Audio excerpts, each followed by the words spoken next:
The crystalline throne room fell silent as Queen Velshara's voice echoed through the vaulted chamber. "Captain David Reeves," she said, her 4 luminous eyes fixed on me with an intensity that could melt steel. "You have earned a reward beyond measure." I stood at attention, my dress uniform feeling absurdly primitive among the bioluminescent architecture of the K'Arthani Palace. Around me, the assembled nobility, beings of such otherworldly beauty they seemed carved from starlight and shadow, watched with keen interest. I'd seen combat across 3 star systems, face-down plasma artillery and gravitational weapons, but nothing had prepared me for this moment. "You saved my daughter's life during the siege of Varkatha," the queen continued, rising from her throne. She was massive, nearly 9 feet tall, her exoskeleton plates shifting between deep violet and midnight blue. "You infiltrated the rebellion stronghold when my own elite guard declared it impossible. You carried Princess Nakora through enemy fire for 6 kilometers. I remembered. The princess had been wounded, her chitin cracked, leaking the silver blood of K'Arthani royalty. The rebel faction had wanted her as a hostage, a bargaining chip to fracture the empire. I'd gone in with nothing but my combat knife and a desperate plan. "By our oldest laws," Queen Velshara announced, her mandibles clicking in what I'd learned was ceremonial formality, "I offer you a place in our bloodline. Choose any unmarried female of noble standing, and she shall be your bride. Through this union you shall become K'Arthani, elevated beyond your species, granted immortality and power." The chamber erupted in whispers. Translation nanites in my neural interface caught fragments, unprecedented, a human, such honor. The queen raised one clawed hand, and silence returned instantly.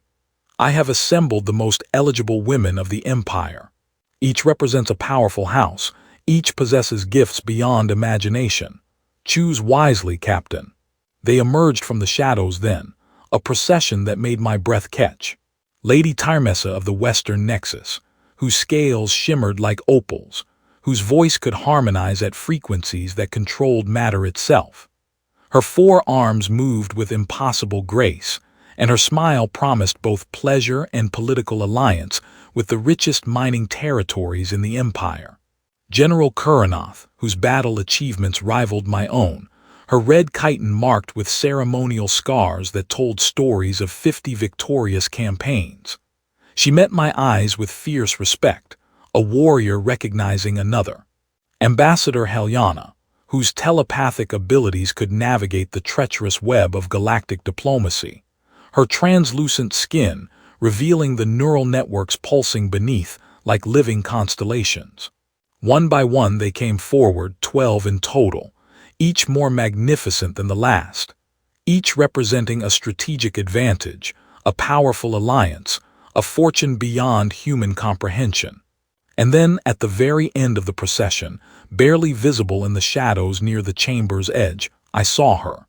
She didn't step forward with the others. She remained half hidden behind a pillar, her posture suggesting she'd rather be anywhere else. Where the other women gleamed and glittered, she seemed to absorb light. Her exoskeleton was black, not the glossy black of polished obsidian, but a matte black that looked like it had been scorched. Her body was covered in what looked like ancient scarring, and one of her 4 eyes was clouded, milky white. But her other 3 eyes, they burned with an intelligence that hit me like a physical force. And in their depths I saw something I recognized, something I'd seen in the mirror after too many battles, too many losses, rage, grief, and beneath it all a profound, aching loneliness. "The one in the back," I said clearly. "Her, I choose her." The silence that followed wasn't just shocked, it was horrified. Queen Velshara's mandibles opened and closed several times, a gesture I'd learned meant profound confusion. "Captain, you cannot mean." "I do, Your Majesty." "What's her name?" The queen's voice dropped to something between warning and pity. "That is Sen'Vakra. Captain, she is not among the candidates I assembled." "Is she unmarried, of noble blood?" "She is, but—" "Then by your own law she's eligible." "I choose her." A male courtier in elaborate armor stepped forward, his voice sharp with disdain. "Your Majesty, this is absurd. The Cursed One cannot be." "What did you call her?"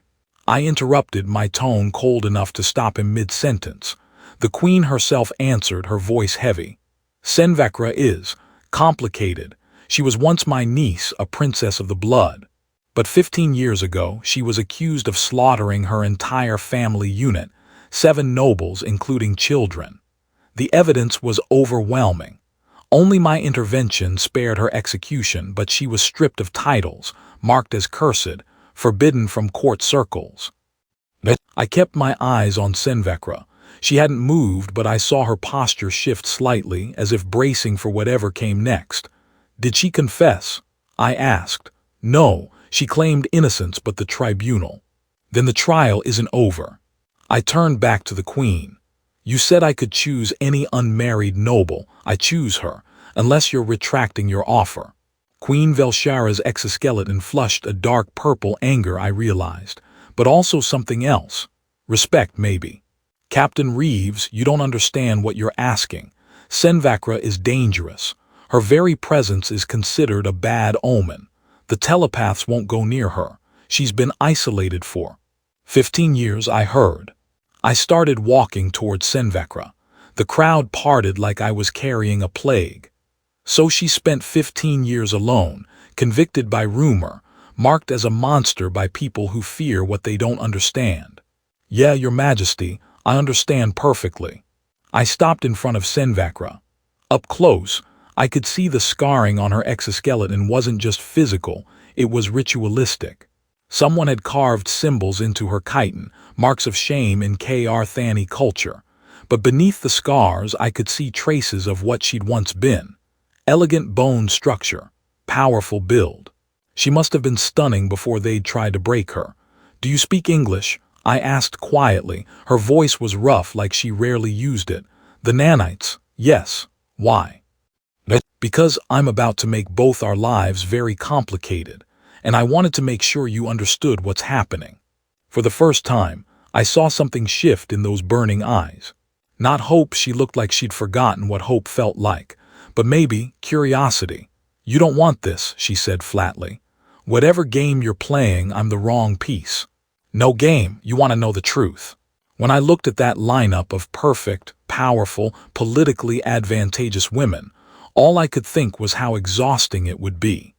How every conversation would be a negotiation, every moment calculated. I met her 3 good eyes steadily. "Then I saw you, covered in scars, treated like poison, standing in the shadows because that's the only place they let you exist. And I thought, there's someone who knows what it's like to be judged by your worst day instead of your whole life." Her mandibles twitched, almost a laugh but bitter. "You're either incredibly stupid or incredibly naive." "Probably both, but I'm also stubborn. So here's my question, do you want to be stuck in those shadows forever? Or do you want to see what happens if someone actually treats you like you're worth something?" Sen'Vakra was quiet for a long moment.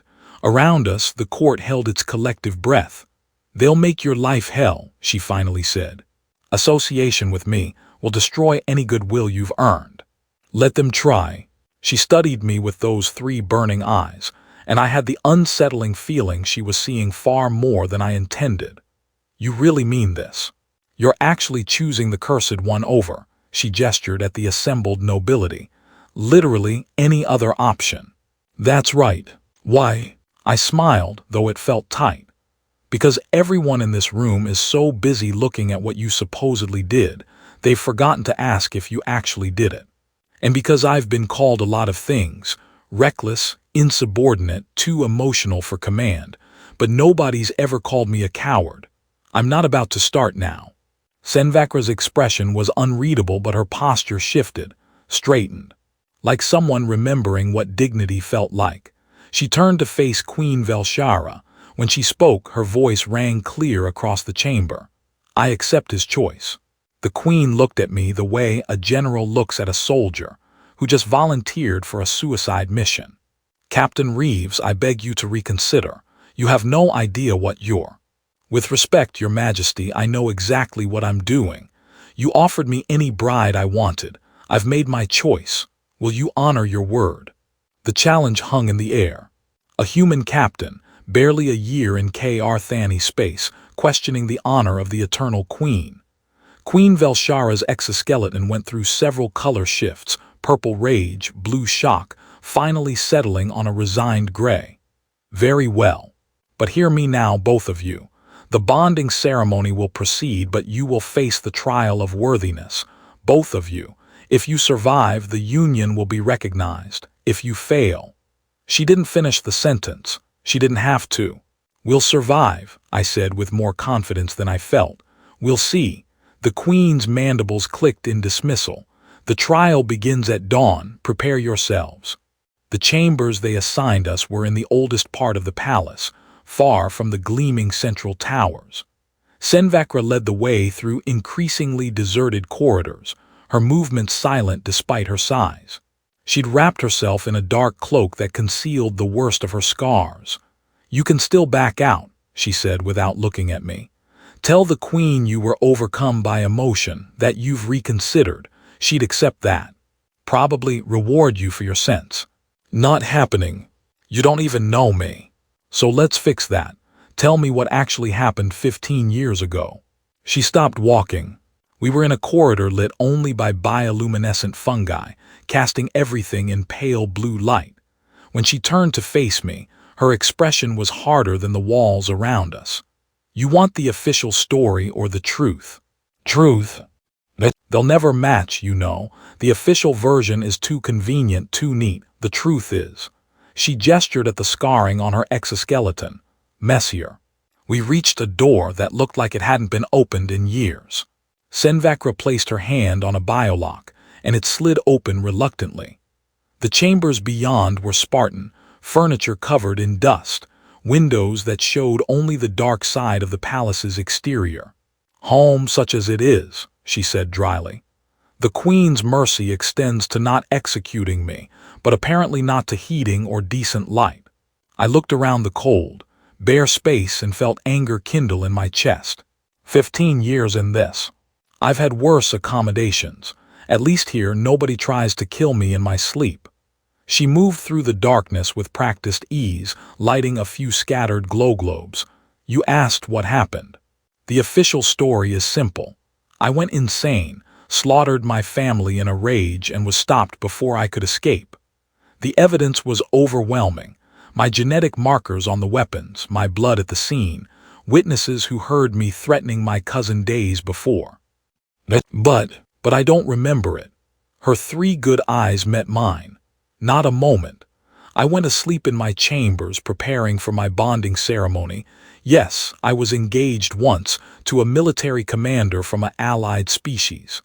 I woke up in a prison cell, covered in blood, being told I'd murdered 7 people, including 3 children. The last thing I remember before that is drinking a ceremonial wine my cousin had given me. You think you were drugged? I know I was drugged, but by the time I was coherent enough to demand a blood scan, too much time had passed. Whatever they used had metabolized, and the tribunal. She laughed, but there was no humor in it. Let's just say certain people were very eager to see me convicted. Why? What did you do to make enemies powerful enough to frame you for mass murder? Sen'Vakra was quiet for a long moment. Then she moved to one of the windows, looking out at the darkness. I discovered something I wasn't supposed to. 3 weeks before the murders, I was investigating irregularities in military supply chains. Resources vanishing, weapons ending up in rebel hands. The trail led to the royal treasury and beyond that. She turned to face me, to members of the Queen's own council, high nobles who were selling our security for personal profit. Let me guess, your cousin was part of it. My cousin oversaw the treasury. When I confronted her, she claimed it was a misunderstanding, begged me to let her handle it quietly to avoid scandal. I was going to give her 1 week, then report everything to the Queen. 3 days later, she gave me that wine. 2 days after that, she and 6 others were dead, and I was the monster who'd killed them. I processed this, my mind working through the tactical implications. So the real criminals framed you, killed your cousin to silence her, and used the shock of the murders to cover their tracks. That's my theory. But without proof, without memory of that night, I'm just the cursed one telling convenient lies. She crossed her arms, her posture defensive. Still want to bind yourself to me? Because I should mention, several assassination attempts have been made on my life over the years. Whoever framed me wants to make sure I stay discredited. Marrying me might put a target on your back too. Might. I couldn't help but smile. Sen'Vakra, I infiltrated a rebel stronghold alone, carried a wounded princess through 6 kilometers of active combat, and just publicly challenged the Eternal Queen's judgment. I'm pretty sure the target was already there. That got an actual reaction. Her mandibles twitched in what might have been a smile. You really are insane. Probably, but I'm also right about one thing. You didn't kill those people. I've seen actual killers, seen real monsters. They don't spend 15 years in isolation claiming innocence. They either break or they gloat. You've done neither. How can you be so sure? I stepped closer, close enough to see the fine cracks in her damaged exoskeleton, the way her scarred plates had healed imperfectly. Because I see the way you stand, still proud despite everything, still angry at the injustice, not just bitter about the consequences. Guilty people don't maintain that distinction. They fold inward. You're still fighting, even if it's just by existing. Sen'Vakra's 3 good eyes studied me intently. You're either going to save my life or destroy yours. I can't decide which. Why not both? I offered my hand human style, partners in disaster. She looked at my hand for a long moment, then slowly extended one of her own clawed hands. Her grip was careful, conscious of the difference in our physiologies. Partners in disaster, she agreed. Though you should know, the trial of worthiness isn't just ceremonial. It's designed to expose weakness, break bonds before they form.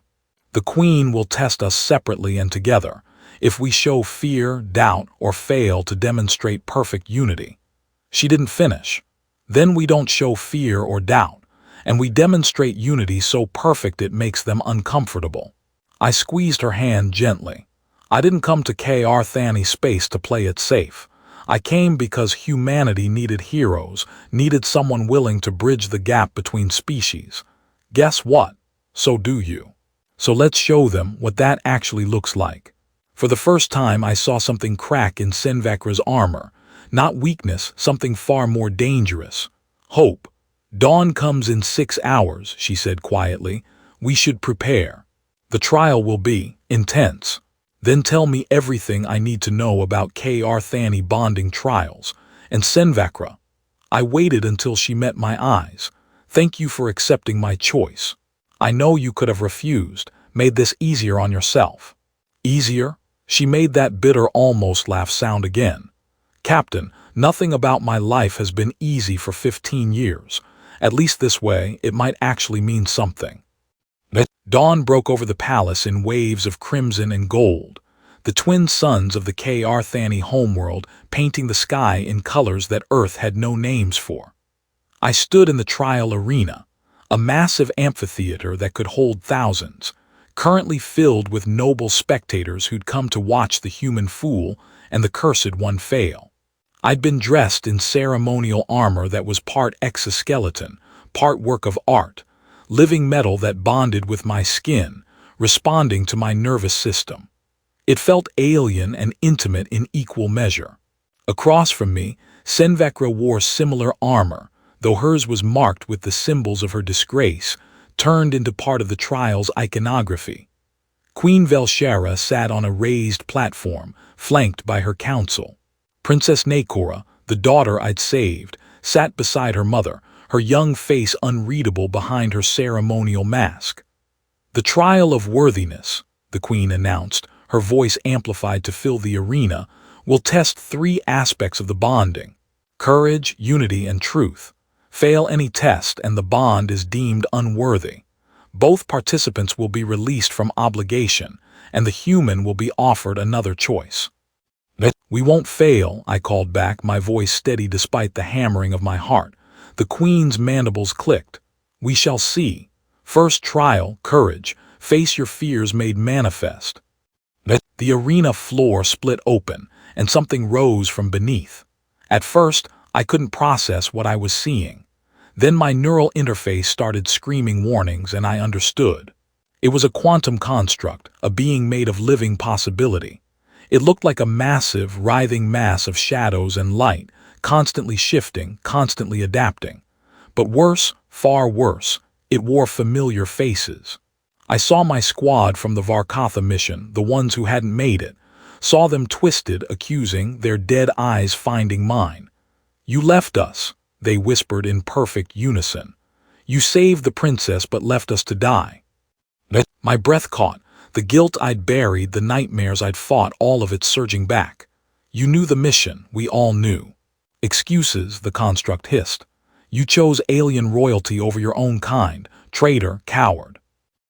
I gripped my weapon, a plasma blade that had materialized in my hand, but the construct wasn't attacking, not physically. This was psychological warfare, the kind that cut deeper than any blade. Beside me, Sen'Vakra was facing her own demon. The construct had split and her portion wore the faces of children, the ones she was accused of killing. "Murderer," they chanted. "Monster, cursed one." I saw her falter, saw 15 years of accusation and isolation crash over her like a wave. Her 3 good eyes dimmed, her posture beginning to crumble. "No," I said sharply, moving to stand beside her. "Don't listen." "They're right," she whispered. "What if I did kill them? What if the drugs just revealed what I really am?" That's the fear talking. The construct feeds on doubt. I grabbed her arm, forcing her to look at me. "Listen to me. You're not a monster. You're not cursed. You're someone who got framed, who survived hell, who's still standing despite everything. Don't let them take that from you now." The construct shifted, merging back into one form. Now it wore both our faces, twisted versions, dark mirrors showing what we might become. "You'll destroy each other," it hissed. "Human and K'Arthani, predator and prey. He'll betray you, she'll devour you. This bond is doomed." I looked at Sen'Vakra. Her 3 eyes were still dim, still caught between hope and despair. "Hey," I said gently, "look at me, not the demon me." Slowly her gaze focused. "I don't know you well yet," I admitted. "Don't know your favorite food or your childhood dreams or what makes you laugh. But I know this, I trust you. Not because I'm naive, but because I've seen enough liars and killers to know the difference. You're neither. So I'm asking you to trust me back, just for this moment. Can you do that?" Her mandibles trembled. "I don't know how anymore." "Then let me show you." I turned to face the construct, pulling Sen'Vakra with me so we stood side by side. "You want to know our fear?" I called to the writhing shadow. "Here it is. We're afraid we're not good enough. Afraid we made the wrong choices. Afraid we'll fail the people counting on us. But fear doesn't make us weak. It makes us human. Makes us K'Arthani, makes us real." I felt Sen'Vakra's posture shift beside me, straightening. "And here's the thing about fear," I continued, feeling my own conviction growing. "It only wins if you face it alone, together." I glanced at Sen'Vakra, saw the fire beginning to reignite in her eyes. "Together, we're something else entirely." "Together," she echoed, her voice gaining strength. "We're proof that judgment can be wrong, that scars don't define worth.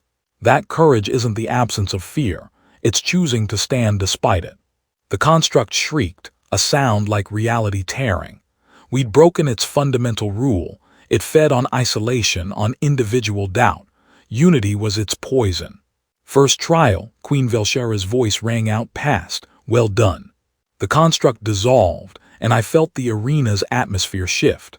The crowd that had come to watch us fail was now paying much closer attention. Some looked intrigued. Others looked worried. Sen'Vakra turned to me, her 3 eyes bright. "You didn't let me fall." "Never will," I promised. "What's next?" The Queen's mandibles clicked, approval, amusement, hard to say. "Second trial, unity. You will face a challenge that requires perfect cooperation. Should either fail, both fail." The arena floor shifted again, this time creating a massive labyrinth. But this wasn't just any maze. The walls were made of living energy, constantly shifting, rearranging themselves. Each of you will have abilities the other lacks, the Queen explained. Captain Reeves, you can see the pattern of the labyrinth's future configurations 2 minutes ahead. Sen'Vakra, you can manipulate the walls directly, but only in the present moment. You must reach the center together before the labyrinth closes entirely. Time limit, 10 minutes. A countdown appeared in my neural interface. 9:59, 9:58. What's at the center? I asked. The Queen's smile was not kind, the truth. We entered the labyrinth at a run. Immediately, I felt the strange sensation of precognition activating, my vision overlaying with ghostly images showing where the walls would be, where paths would open and close. Left, I called, and Sen'Vakra veered left without question. A wall slammed shut behind us, right where we'd been standing. Now what? She asked, her clawed hands raised, ready to manipulate the energy. I focused on the patterns ahead. 30 seconds, the path ahead splits. We need to take the right fork, but a wall will be blocking it. You'll need to open it exactly when I say. How exact? Millisecond exact. The labyrinth is learning our patterns. It'll start predicting us too. We ran together, my human legs working overtime to keep pace with her longer Kr Thani stride. The countdown ticked relentlessly. 7, 23, 7, 22. There. I pointed at the wall. In 3, 2, 1 now. Sen'Vakra's hands moved in precise gestures and the energy wall split open. We dove through just as it resealed. This is insane, she panted. The patterns accelerating. I could see it too. The labyrinth wasn't just rearranging, it was actively trying to separate us. Walls would appear to guide us into different paths, dead ends designed to isolate.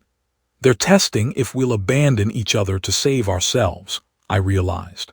Classic prisoner's dilemma. One of us could probably make it alone, but not together. Sen'Vakra's eyes flashed. Then we proved them wrong. What do you see?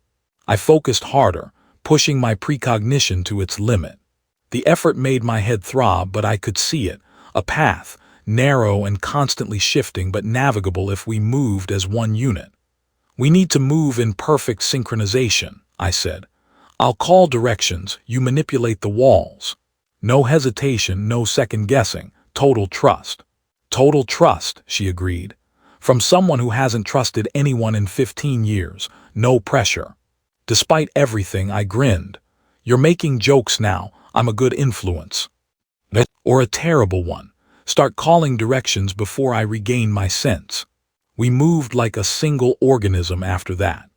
I called out instructions, sometimes a second before they made sense, and Sen'Vakra executed them without questioning.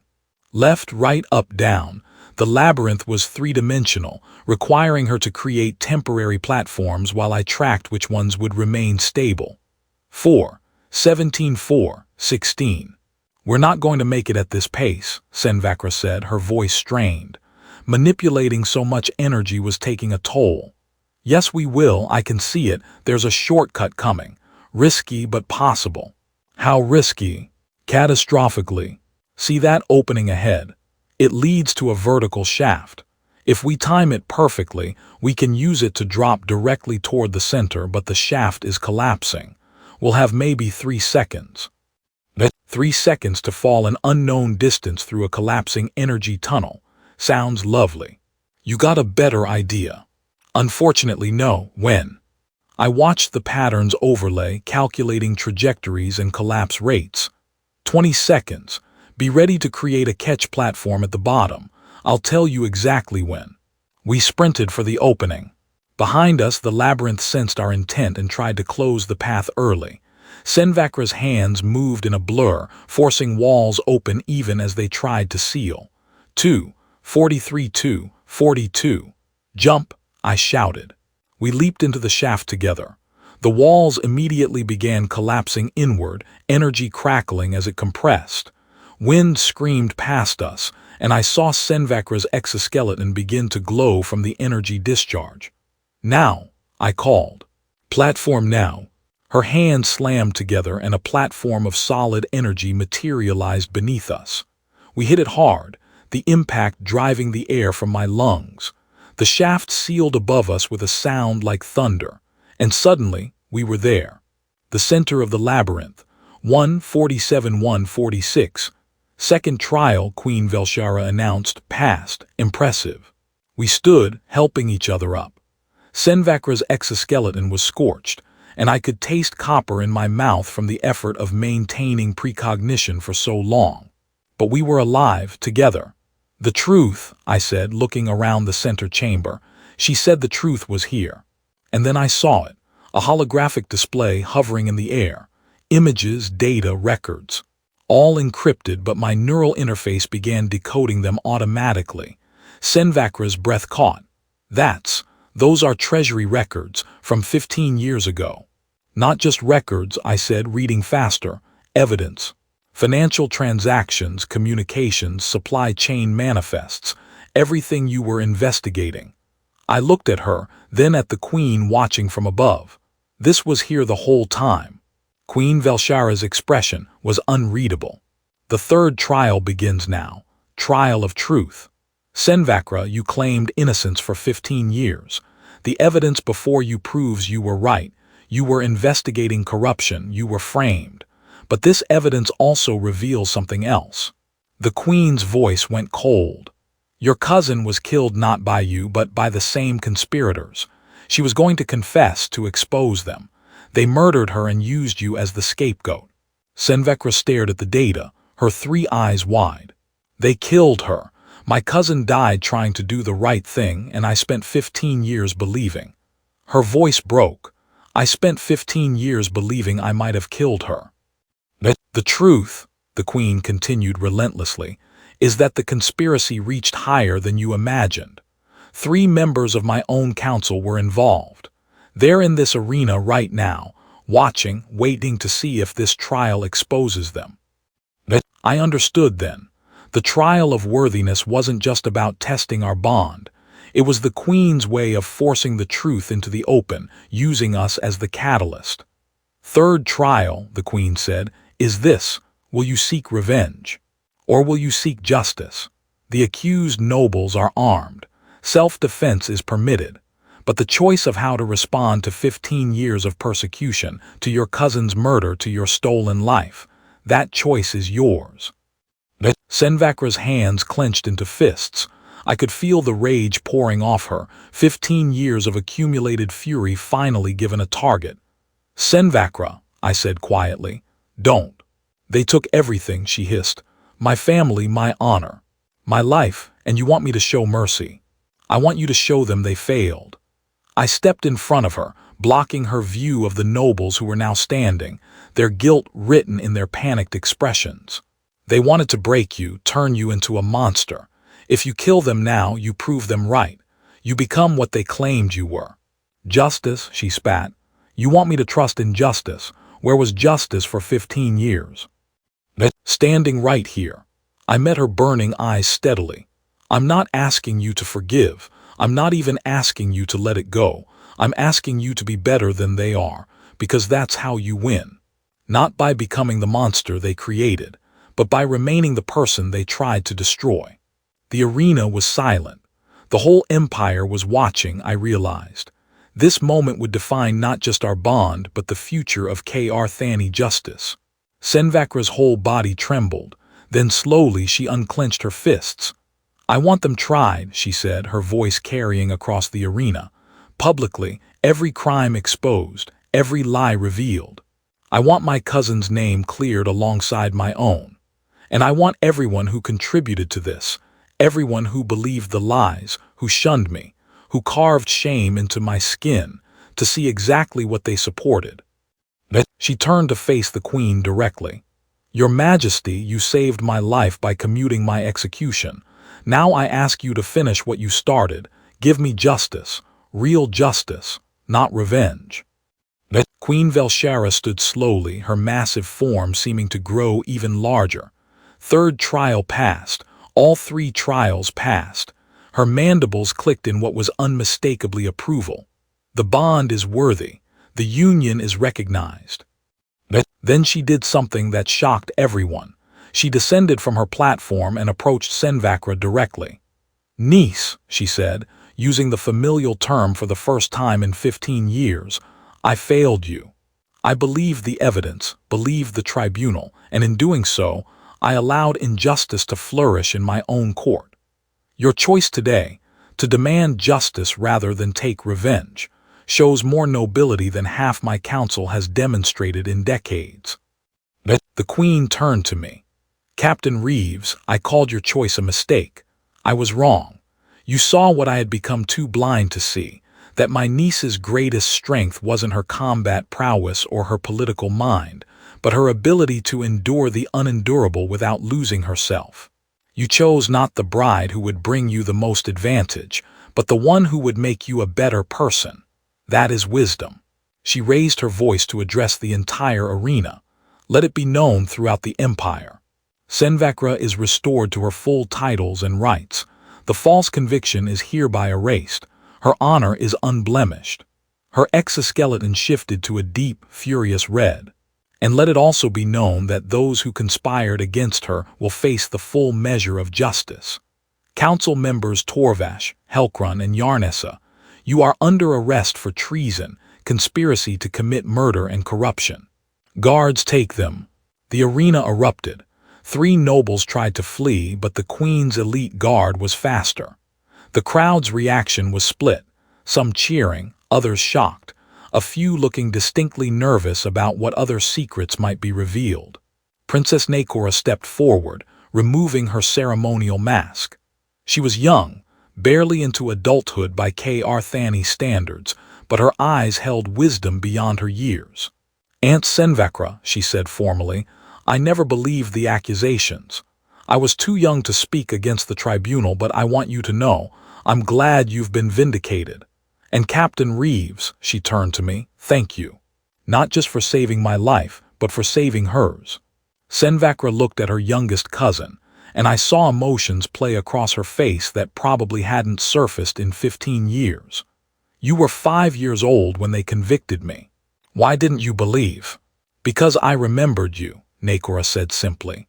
"Remembered how you used to tell me stories, teach me to hunt in the palace gardens. The woman from my memories wasn't capable of what they accused. So I held on to that, even when everyone else forgot." I watched Sen'Vakra's exoskeleton shift through colors, grief, gratitude, something that might have been love. She reached out and pulled the princess into an embrace that clearly surprised them both. The Queen watched this with an expression I couldn't quite read. Then she clapped her hands once sharply. "Enough ceremony. The trials are complete, the bond is recognized. Captain Reeves, Sen'Vakra, you have 3 days before the formal bonding ceremony. I suggest you use them wisely. There will be many who oppose this union, even with truth revealed." "Let them oppose," I said, taking Sen'Vakra's hand. "We've already proven they can't break us." The 3 days before the bonding ceremony passed in a blur of political maneuvering, legal proceedings, and, for the first time in 15 years, Sen'Vakra being treated like a person rather than a curse.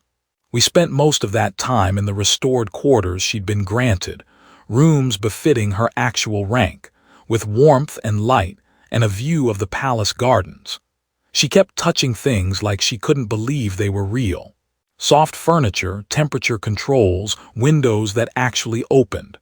"I used to take all this for granted," she said on the second evening, standing by the window and watching the binary sunset. "Comfort, dignity, the assumption that tomorrow would be roughly like today. Then I lost it all in one night and spent 15 years learning to live without hope." She turned to face me. "You gave me that back, hope. I don't know if I can repay that." "Don't want repayment," I said, joining her at the window. "Want partnership, which, by the way, we should probably discuss. Because in less than 24 hours, we're going to be bonded according to Arthani law, and I realized I don't actually know what that means day to day." Sen'Vakra's mandibles twitched in amusement. "You chose a bride without knowing what marriage entails. Humans are remarkably reckless. In my defense, I was making a point about justice and dignity. The practical details seemed secondary. Well, the practical details include biological bonding. Our neurochemistry will literally synchronize, allowing us to sense each other's emotional states. We'll share living space, resources, and political standing. Any children would carry both our genetic lines, though human K'arthani hybridization requires significant medical intervention. She paused, and will be expected to present a united front on all political matters. The bond makes us a single voting entity in the council, assuming my restored rank includes council privileges. Does it? The Queen hasn't said yet, but given that 3 council seats just opened up. She smiled, a gesture that was becoming more frequent. We might become much more politically powerful than either of us anticipated. I processed this.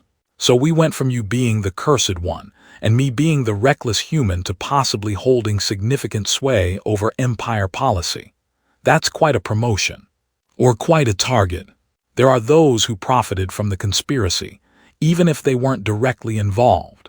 And plenty of traditionalists who think humans have no place in K'arthani nobility, curse or no curse. Let me guess. Assassination attempts are likely. Inevitable, she said cheerfully. But look at it this way. We already survived the trials of worthiness.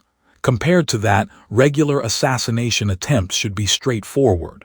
I laughed despite myself. Your sense of humor is deeply concerning. 15 years of isolation does that. You either develop a dark sense of humor or you break. She stepped closer, her 3 good eyes studying me intently. Can I ask you something serious? Always. Why me? And don't give me the noble speech about justice and choosing the feared one. I want the real reason. Because you're right. You took one look at that lineup of perfect, powerful women and immediately chose the disaster in the corner. That's not just contrarian, that's. She searched for words. That's seeing something others don't. What did you see? I thought about how to answer truthfully. I saw someone still fighting. Everyone else in that room had already decided who you were, the cursed one, the murderer, the cautionary tale.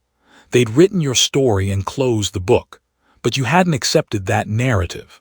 You were still standing in defiance of it, even if only by refusing to break. That kind of strength. I met her eyes. That's the kind of person you want at your back when everything goes to hell. Everything is already hell. Then it can only get better from here. Sen'Vakra reached out, her clawed hand gently touching my face, a gesture I'd learned was deeply intimate in K'arthani culture. You're either going to revolutionize this empire or get us both killed. Why not both? I echoed our earlier exchange and she laughed, a real laugh, full and genuine. The sound was interrupted by a sharp knock on the door. Sen'Vakra's posture immediately shifted to combat-ready and I felt my own muscles tense. 15 years of survival instincts didn't vanish overnight. Identify yourself, Sen'Vakra called out. Princess Nakora, may I enter? We exchanged glances, then Sen'Vakra opened the door. The princess entered alone without guards, a sign of trust that didn't go unnoticed. Aunt Sen'Vakra, Captain Reeves, she greeted us formally. I come with news, both good and concerning. Let's hear the concerning first, I said. The trial of the conspirators has revealed deeper corruption than Mother anticipated. 7 more nobles are implicated, including General Korvath, the supreme military commander. Nakora's young face was grave. He's been selling weapons to the rebels who have been attacking our border worlds. The same rebels Captain Reeves fought at Varkatha. I felt cold realization wash over me. The siege where I saved you, that wasn't just rebels seeking independence. That was a coordinated attack funded by your own military leadership. Precisely, and it gets worse. General Korvath has significant support among the military elite. When Mother moves against him, there's a real possibility of civil war. Sen'Vakra's exoskeleton shifted to deep purple, anger and concern. The military will fracture, loyalists versus those who profit from the corruption. The empire could tear itself apart. Which brings me to the good news, Nakora said. Mother is restoring you to the council, Aunt. Your vote could be the deciding factor in how we proceed.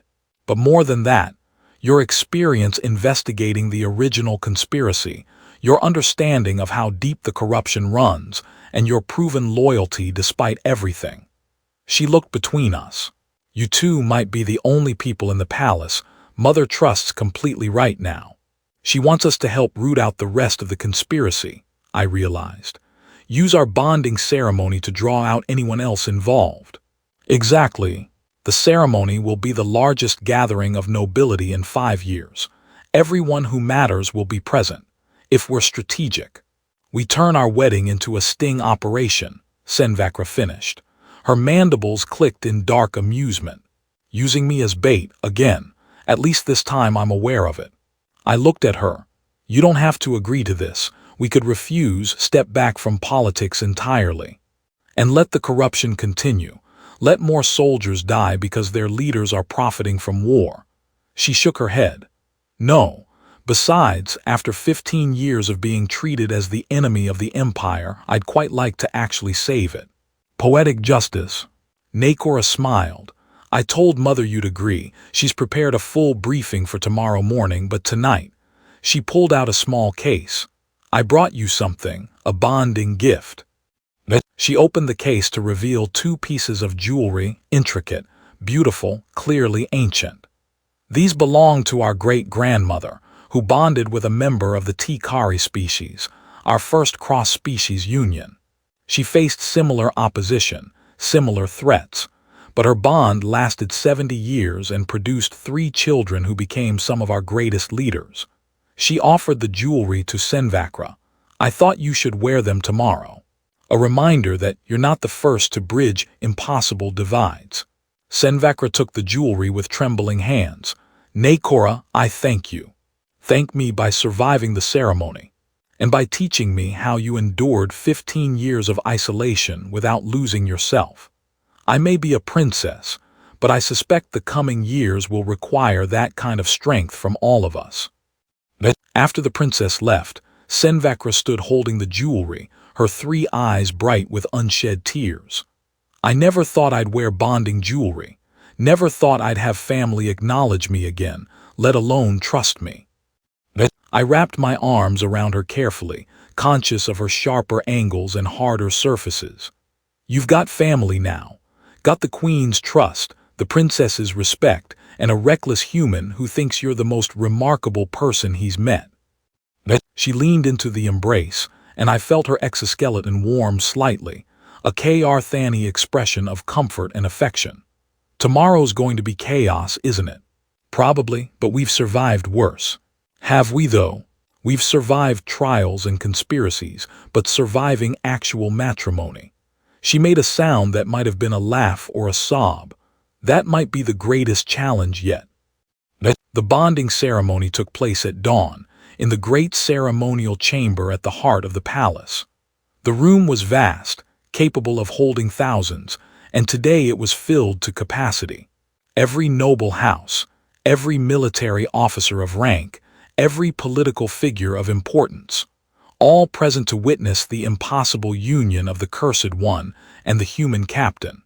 I wore armor that was a fusion of human and K'arthani design, symbolic of the bridging of worlds.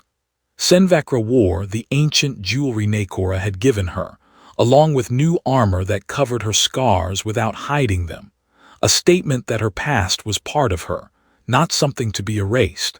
Queen Velshara presided over the ceremony, her massive form resplendent in full royal regalia. "We gather," she announced, her voice carrying across the chamber, "to witness a bonding that represents not just the union of 2 individuals, but the evolution of our empire. Captain David Reeves, human warrior who proved his worth through courage and compassion. Sen'Vakra, princess of the blood, who endured unimaginable injustice and emerged unbroken." The ceremony itself was complex, involving rituals that dated back thousands of years. We had to exchange vows in old K'arthani, perform synchronized movements that demonstrated unity, and finally, undergo the neural bonding, a process where our brain chemistry would be partially synchronized through advanced biotech. That part was intense. I felt Sen'Vakra's presence flood into my consciousness.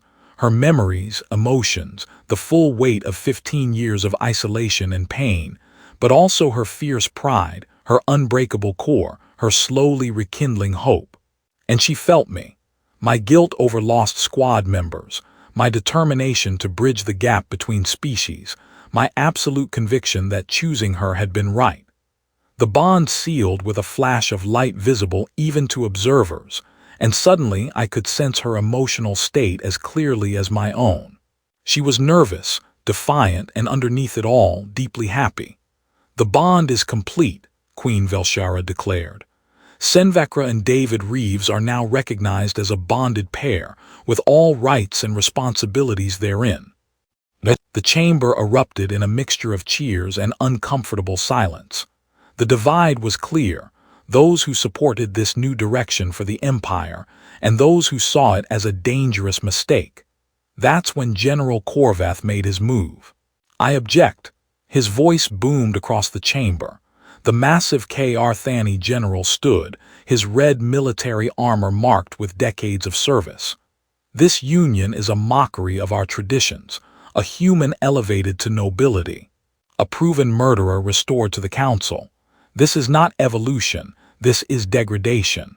I felt Sen'Vakra's anger spike through our bond, but also her calculation. This was expected, planned even. Queen Velshara's exoskeleton shifted to dangerous crimson. "General, you stand accused of treason. You have no authority to object to anything." "Accused by whom?" "By the cursed one who spent 15 years inventing conspiracy theories. By a human who's been in our empire for barely a year." Korvath gestured broadly. "Your Majesty, with respect, you've been deceived. The evidence against me is fabricated, part of a human plot to destabilize our military." "Is that why you've surrounded the ceremony chamber with loyal troops?" I called out, my enhanced hearing picking up the sound of armored movement outside. "Because you're innocent." The general's mandibles clicked in what might have been amusement. "I've surrounded the chamber because I'm preventing a coup. Your Majesty, the human and the cursed one have manipulated you. They're the real conspirators, planning to seize power through you." Through our bond, I felt Sen'Vakra's communication. "He's going to move soon. Be ready." "Bold accusations," the Queen said coldly. "Do you have evidence?" "I have this." Korvath produced a data crystal, communications between Captain Reeves and rebel forces. Plans to infiltrate K'Arthani nobility, to create division, to weaken us from within. His rescue of Princess Nakora was staged. The whole Varkatha mission was a setup to gain your trust. Murmurs spread through the crowd. It was a good lie, good enough that some people would believe it. "May I see that evidence?" I asked calmly. "Why, so you can destroy it?" "No, so I can point out that those communications are fake. I can prove it." "How?" Korvath demanded. "Because the encryption keys used are quantum locked to my neural implant. If they're genuine communications from me, they'll decode perfectly. If they're fabricated, they'll fail verification. It's not even sophisticated espionage. Any decent tech specialist could spot the forgery in seconds." I felt Sen'Vakra's pride through our bond. She hadn't known I had that countermeasure. Queen Velshara extended her hand. "General, hand over the crystal. We'll verify Captain Reeves' claim immediately." Korvath's posture shifted. "I think not. Instead, I'm placing you under protective custody, Your Majesty. For your own safety, until we can sort out this conspiracy." He made a signal and the chamber doors burst open. Armored soldiers flooded in, at least 50, all wearing the general's colors. This wasn't just a protest. This was a coup attempt. But the general had made one critical mistake.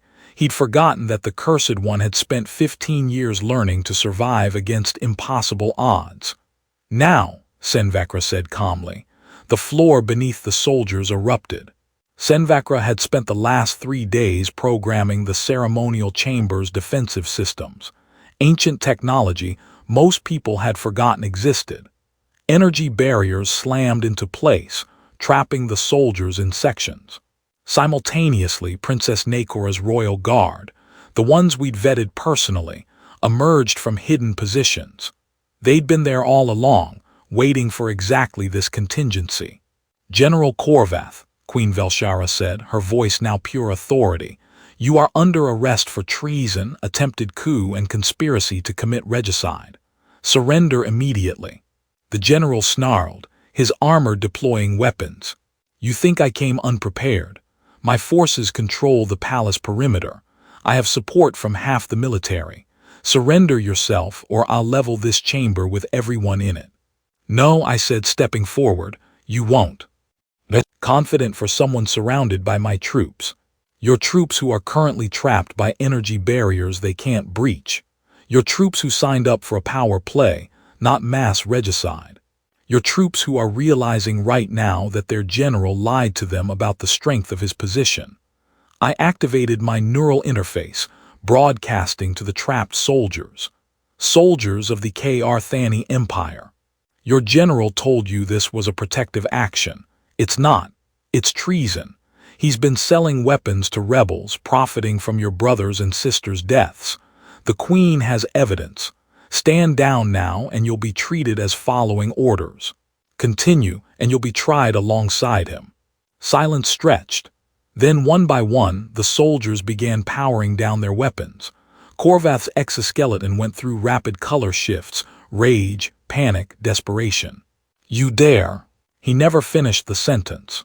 Sen'Vakra moved faster than I'd ever seen her move, crossing the distance and delivering a strike that would have been lethal if she'd wanted it to be. Instead, it was precisely calculated to disable. The general collapsed and Sen'Vakra stood over him, her 3 eyes burning. "I spent 15 years as a scapegoat for people like you. I'm done being the victim." She looked up at the assembled crowd. "Let this be a message. The old corruption is over. The empire either evolves or it dies." Queen Velshara descended from her platform, approaching Sen'Vakra with an expression of fierce pride. "Well said, Counselor Sen'Vakra. Because as of this moment, you are restored to full council status, with all voting privileges." She turned to address everyone. "And let it be known, any further resistance to reform will be met with the full force of justice. We've tolerated rot in our foundations for too long. That ends today." The Queen's guards took Korvath into custody, along with his soldiers. The ceremony chamber, which had been prepared for a wedding and turned into a battlefield, slowly returned to order. Princess Nakora approached us, her young face alight with satisfaction. "That went better than expected. Only one attempted coup." "The day's not over yet," I muttered, but I was smiling. Through our bond, I felt Sen'Vakra's emotions. Triumph, exhaustion, relief, and underneath it all, a profound gratitude that made my chest tight. "So," she said aloud, looking at me with those 3 burning eyes, "we're married, we've stopped a coup, and we've made enemies of half the empire's military leadership. Typical Tuesday. For us, probably going to be pretty standard." I took her hand. "What do you say we skip the reception and go somewhere quiet?" "The most sensible suggestion you've made all day." But Queen Velshara wasn't done with us yet. "Counselor Sen'Vakra, Captain Reeves, before you disappear, I have one more announcement." She waited until she had everyone's attention. "The corruption we've uncovered runs deeper than one general and a few nobles. It's systemic, built into decades of unchecked power. Rooting it out will require people who can't be bought, can't be intimidated, and won't compromise their principles for convenience." She looked directly at us. "I'm appointing you both to lead the Reform Commission. You'll have full authority to investigate, prosecute, and recommend systemic changes. It won't be safe, it won't be popular, and it will make you targets for everyone who profits from the status quo." Through our bond, I felt Sen'Vakra's response before she voiced it. Fierce determination mixed with dark humor. "Your Majesty," she said formally, 15 years ago, I tried to expose corruption and was destroyed for it. This time I have backup, I have authority, and I have absolutely nothing left to lose. I accept." "As do I," added. "Though I should mention, my military contract technically doesn't cover reforming an empire from within." Then consider yourself promoted to Ambassador Reeves, with full diplomatic status and compensation. The Queen's mandibles clicked in amusement. Welcome to K.R. politics. It's significantly more dangerous than human rebel conflicts. I'm getting that impression. 6 months later, I stood on a balcony overlooking the palace gardens, watching the binary sunset paint the sky in impossible colors. The Reform Commission had been intense. We'd uncovered 17 more conspirators, restructured 3 major military divisions, and survived 4 assassination attempts. Though Sen'Vakra insisted the 4th barely counted since the assassin had surrendered after seeing her reputation. Speaking of Sen'Vakra, I felt her presence through our bond before I heard her footsteps. The neural linking had deepened over time, until I could sense her emotional state as easily as my own pulse. She joined me on the balcony, and I noticed she was no longer wearing the concealing armor. Her scars were visible, but now they were just part of her, not something to hide. The markings of shame had been ritually removed, replaced with honor marks that told the story of her vindication. Thinking deep thoughts, she asked, leaning against the railing beside me, thinking about how this all started. Me picking the one person everyone feared, everyone said was a mistake. Still think it wasn't a mistake. I turned to face her fully, taking in the sight of her, proud, powerful, no longer hiding in shadows. I think picking you was the only thing I got right, everything else. I gestured vaguely at the palace at the empire beyond. That's just bonus chaos. She laughed, the sound coming more easily now. Bonus chaos. That's one way to describe reforming an interstellar empire, while being hunted by the remnants of a corruption network. You have a better description. Purpose? Her 3 eyes met mine seriously. For 15 years I survived. That's all I could manage. Just surviving, just existing from one day to the next. Then you chose me, and suddenly I had a reason to do more than survive. Had a reason to fight, to reclaim who I was, to build something better. Through our bond, I felt the depth of her emotion. Gratitude, yes, but also something fiercer. Love, though the K.R. concept was more complex than the human version. It was love mixed with loyalty, partnership, and an unbreakable commitment forged in trials that would have shattered lesser bonds. The Queen told me something interesting yesterday, I said. She said choosing you wasn't wisdom or compassion or strategy. She said it was prophecy. Sen'Vakra's mandibles twitched. Prophecy, that's not very scientific of her. Apparently there's an old K.R.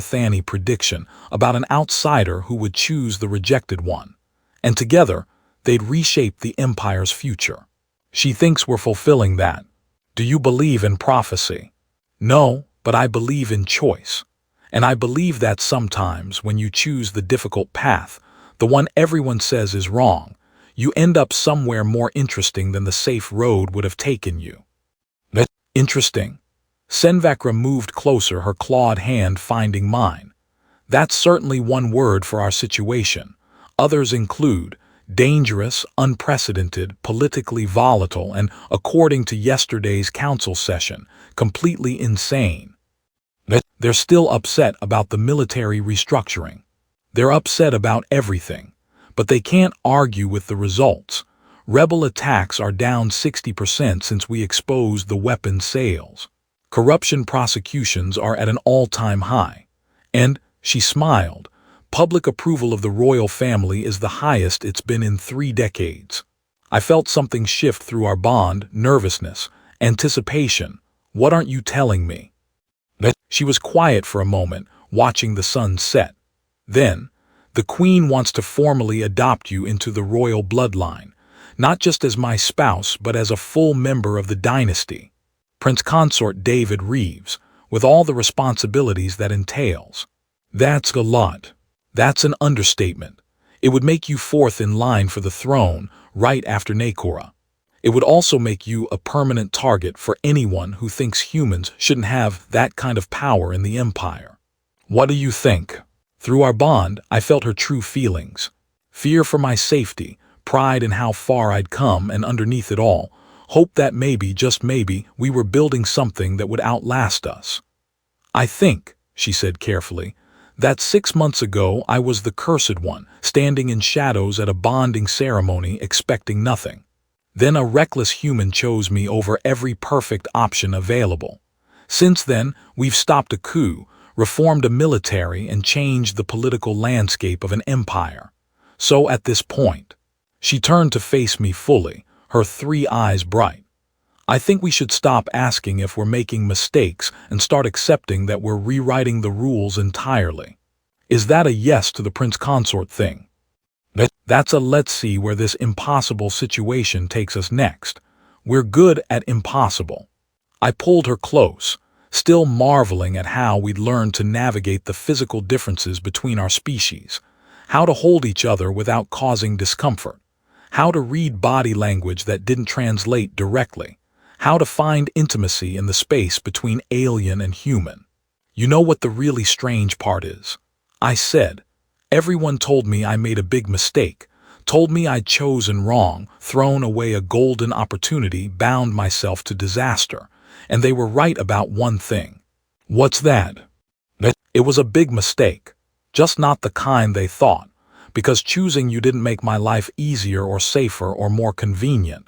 Choosing you changed everything, made me question everything I thought I knew about justice, about power, about what it means to build something worth believing in.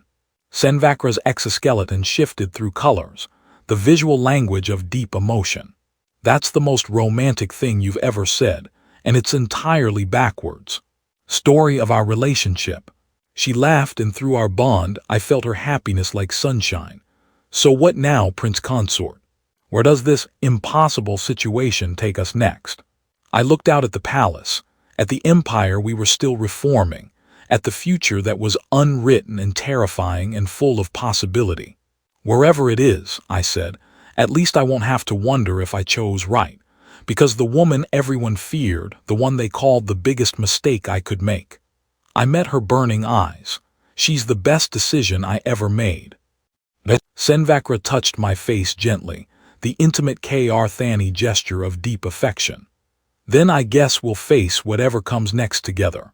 The cursed one and the reckless human, reforming an empire one impossible choice at a time. It could be worse. Could be boring. Now that, I said, pulling her close as the binary suns finally set and the stars emerged, would be the real mistake. Through our bond, I felt her agreement, her love, her absolute certainty that whatever came next, coup attempts, assassination plots, political disasters, or just the daily chaos of reforming an ancient empire, we'd face it the same way we'd faced everything else. Together. And in the end, that's what made choosing the feared one not a mistake, but the beginning of something neither of us could have imagined. A partnership that would reshape an empire, a love that bridged impossible divides, and a future that proved sometimes the biggest mistakes are actually the greatest victories in disguise. The alien queen had offered me any bride I wanted. I'd pick the one everyone feared, and I'd do it again without hesitation, because Sen'Vakra wasn't a mistake, she was a revolution.